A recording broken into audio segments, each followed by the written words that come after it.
قد أفلح المؤمنون الذين هم في صلاتهم خاشعون الله أكبر বলেন রব্বুল আলামিন বলছেন কদ আফলাহাল মুমিনুন সফল তারা হয়ে গিয়েছে। এই কদে শব্দটা আল্লাহ তাআলা বর্তমান কালবাচক ক্রিয়া তিনি ব্যবহার করেন নাই, ভবিষ্যৎকালকে ব্যবহার করেন নাই, আল্লাহ অতীত কালবাচক শব্দ দিয়েছেন। তার মানে হচ্ছে তোমরা যদি ঈমান আনো তোমরা বর্তমানে সফল হবা না, ভবিষ্যতে সফল হবা এটাও না। তোমরা যারা ঈমান এনেছো অতীতকালেই তোমরা সফল হয়ে গিয়েছো। সুবহানাল্লাহ বলতে পারলে না? অতীতকালে যারা ঈমান এনেছে, ফেরাউন ঈমান এনেছিল নাকি? আসতে বলেন কেন? বনি ইসরাঈলরা যারা মুসা আলাইহিস সালামের হাতে হাত রেখে, বনি ইসরাঈলরা যারা মুসা আলাইহিস সালামের ধর্মকে গ্রহণ করেছিল, আল্লাহ তাআলা তাদেরকে সফলতা দান করেছেন। কিন্তু যারা মুসা আলাইহিস সালামের দলে থাকে নাই, কিপ্তি বংশের থেকে মুসা আলাইহিস সালামের উপরে নির্যাতন করেছে, তাদেরকে চূড়ান্তভাবে বিফলতা দান করে দিয়েছে কে? নির্মমভাবে তাদেরকে মৃত্যু দিয়েছে। তার মানেই হচ্ছে ভাইয়েরা আমার, দুনিয়ার সফলতা এটা চূড়ান্ত সফলতা কখনো হতে পারে? এটাই যদি সফলতা হতো তাহলে এই পৃথিবীর সবথেকে সফল ব্যক্তি ছিল ফেরাউন, ঠিক কিনা? তিনি তার সম্পদের অভাব ছিল না, ক্ষমতার অভাব ছিল না। তিনি উঠতে বললে মানুষরা উঠতো, বসতে বললে মানুষ বসে যেত। তার এক হাতের ইশারায় বনি ইসরাঈলের ছোট্ট শিশুদের কল্লা মাটির নিচে গড়াগড় করেছে। যদি সফলতা হতো এই সফলতাটাও চূড়ান্ত সফলতা ছিল, ঠিক কিনা বলেন? কিন্তু এটা সফলতা না। আমরা আল্লাহ রাব্বুল আলামিনের কাছে জিগাইলাম, আল্লাহর কাছে প্রশ্ন করলাম, রব্বুল আলামিন আপনি তো আমাদেরকে সৃষ্টি করেছেন, তাহলে সফল যেহেতু আমরা হতে চাই, সফলতার গুণাবলীটাও আপনি আমাদেরকে জানিয়ে দেন। সুবহানাল্লাহ বলেন। আমাদেরকে যিনি সৃষ্টি করেছেন তিনি ছাড়া আমাদের সফলতার কথা অন্য কেউ বলে দিতে পারে? জোরে বলেন না কেন? আল্লাহ রাব্বুল আলামিন বলছেন, ও গোলামরা শোনো, সফলতার জন্য এক নাম্বার শর্ত হচ্ছে আল্লাযীনা হুম ফি সালাতিহিম খাশিউন। ও গোলাম, সফল যদি হতে চাও এক নম্বর গুণাবলী, তোমাদের এক নম্বর যে কার্যক্রম তোমাদের জীবনে বাস্তবায়িত করতে হবে সেটা হচ্ছে সালাত। এক নম্বরে কি? জোরে বলেন। আজকে আমরা মহাব্যস্ত, সালাত পড়ার সময় নাই। ভাই আসেন নামাজে যাই, হুজুর কাজ আছে, আপনি যান। আপনি নামাজ পড়েন না কেন? ভাইয়েরা জবাব দেয়, এখনো তো নামাজ পড়ার বয়স হয় নাই, একটু বয়স হোক, দাড়ি পাকুক, তারপরে নামাজ শুরু করব। কিন্তু আপনার মতো অনেক যুবক বয়সেই মানুষ বিদায় নিচ্ছে, চিৎকার মেরে বলেন ঠিক কিনা? আপনি যদি নামাজ শুরু না করেন, বুঝে নিন এই নামাজ না পড়ার কারণে কখনোই আপনি পরকালীন মুক্তির পথ পেতে পারেন। এজন্য রব্বুল আলামিন বলছেন, গোলাম যদি সফল হতে চাও এক নম্বর শর্ত হচ্ছে সালাত। আগে তোমার ব্যক্তি জীবনে সালাত প্রতিষ্ঠা করো। আল্লাহ রাব্বুল আলামিন অন্য আয়াতের ভিতরে সূরা বাকারার ভিতরে তিনি জানিয়ে দিলেন, আল্লাযীনা ইউমিনুনা বিল গায়বি ওয়া ইউকিমুনাস সালাতা ওয়া মিম্মা রাযাকনাহুম ইউনফিকুন। রাব্বুল আলামিন জানিয়ে দিলেন, ও আমার গোলামরা শুনো, তোমরা যারা ঈমান এনেছো সালাত কায়েম করো, সালাত প্রতিষ্ঠা করো তোমাদের ব্যক্তিগত জীবনে, তোমাদের রাষ্ট্রীয় জীবনে সালাতটা কায়েম করো, প্রতিষ্ঠা করো।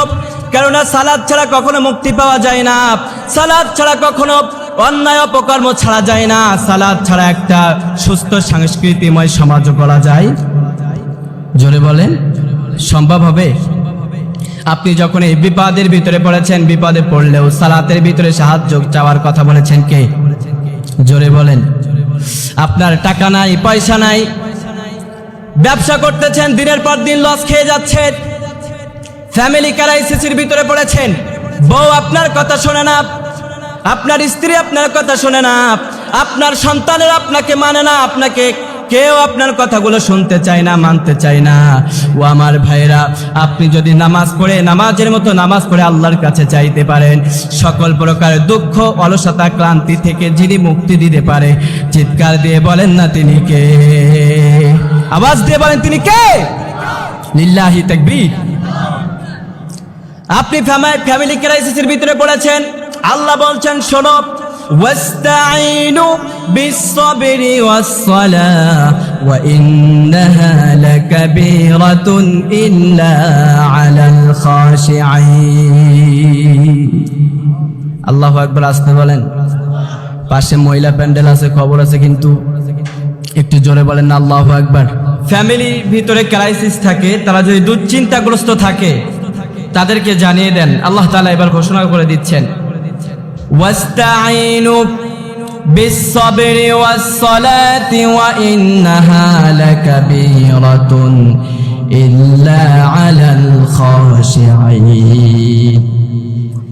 আল্লাহ রাব্বুল আলামিন ঘোষণা করে দিলেন ও আমার গোলামরা শুনে রাখো তোমাদের কারো যদি ফ্যামিলির ভিতরে অশান্তি থাকে তোমরা যদি দুশ্চিন্তায় থাকো ওয়াস্তাঈনু বিস-সাবরি ওয়াস-সালাত সালাতের ভিতরে তোমরা দাঁড়িয়ে যাও সালাতের মধ্যে দাঁড়িয়ে আমি আল্লাহর কাছে ওয়াস্তাঈনু বিস-সাবরি ওয়াস-সালাত ধৈর্যের সাথে সালাতের মাধ্যমে আমি আল্লাহ তাআলার কাছে সাহায্য প্রার্থনা করো আমি আল্লাহর কাছে চাওয়ার মতো চাইতে যদি তোমরা পারো গো বান্দা যখনই তোমরা আমার জন্য দাঁড়িয়ে যাবা তাকুমু লিল্লাহি কানিতিন আল্লাহ বলছেন আমার জন্য দাঁড়িয়ে যাও নামাজের ভিতরে হাফিজু আলাস সালাওয়াতি ওয়াস সালাতিল উস্তা ওয়া কুমু লিল্লাহি কানিতিন যখনই নামাজের সময় হয়ে যায় আজান দেওয়া হয়ে যায় মসজিদের ভিতরে মুসল্লিরা চলে যায় আর আমার নেককার বান্দাগুলা মুমিন যারা আমার মুমিন বান্দাগুলা নামাজের মধ্যে দাঁড়িয়ে যায় বিনীতভাবে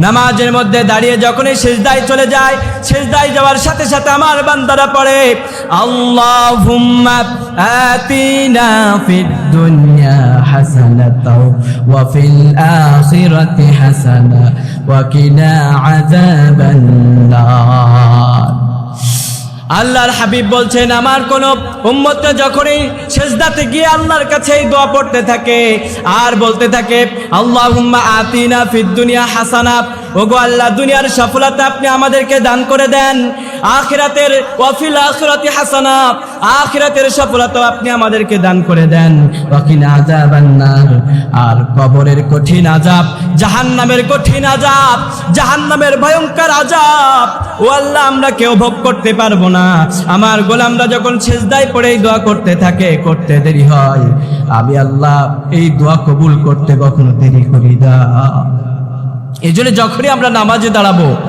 নামাজে বিনীতভাবে দাঁড়াবো এবং বিনীতভাবে দাঁড়ানোর সাথে সাথে যদি আমরা এই দোয়াগুলো পড়তে পারি আল্লাহ তাআলার কাছে চাওয়ার মতো চাইতে পারি আপনার ব্যক্তি জীবনের পরিশুদ্ধতা অলসতা কলুষতা দুঃখ কষ্ট যত আছে সকল কষ্ট থেকে আল্লাহ তাআলা সম্পূর্ণ আপনাকে সাফ করে দিবেন আপনাকে পবিত্র করে ফেলবেন সুবহানাল্লাহি বিহামদি এরপরে আল্লাহ রাব্বুল আলামিন ঘোষণা করে দিলেন ও আমার গোলামরা তোমরা শুনে রাখো কেন তোমরা নামাজের ভিতরে সাহায্য চাইবা নামাজের ভিতরে সাহায্য চাইতে দেরি হবে কিন্তু কবুল হতে দেরি হবে না কেননা বনি ইসরাঈলের জামানায় নবী মুসা আলাইহিস সালাতু ওয়াস সালামকে আল্লাহ পাক রব্বুল আলামিন যখন নবুয়ত দিয়েছিলেন মুসা আলাইহিস সালাতু ওয়াস সালামের কওমের লোকেরা বনি ইসরাঈলদেরকে কিপ্তি বংশের লোকেরা ফেরাউনের বংশের লোকেরা তাদেরকে নির্মমভাবে হত্যা করত জুলুম করত তাদের উপরে অত্যাচার করত তাদেরকে বিভীষিকাময় একটা পরিস্থিতির ভিতরে তারা ফেলেছিল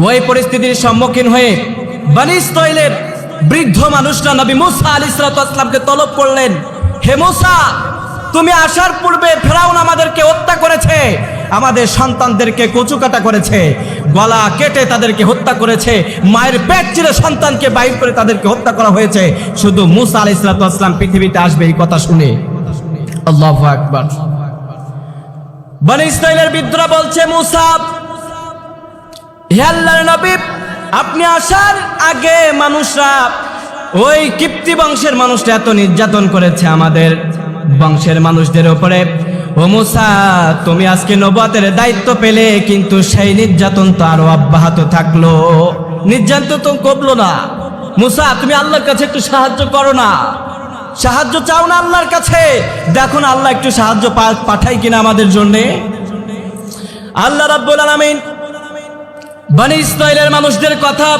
নবী মুসা আলাইহিস সালাতু ওয়াস সালাম সরাসরি আল্লাহর কাছে তিনি জানিয়ে দিলেন তিনি হচ্ছেন কালিমুল্লাহ তার কাছে কোনো সময় সংক্ষেপ ছিল না। নবী মুসা আলাইহিস সালাতু ওয়াস সালামের যখন ইচ্ছে হতো আল্লাহর কাছেই তিনি সাহায্য চাইতেন, আল্লাহর কাছেই কথা বলতেন, আল্লাহর কাছে কথা বলতে দেরি আল্লাহ কথা বলতে দেরি করতো না। নবী মুসা আলাইহিস সালাতু ওয়াস সালামকে এত মহৎ গুণাবলী আল্লাহ তাআলা তাকে দান করেছিলেন।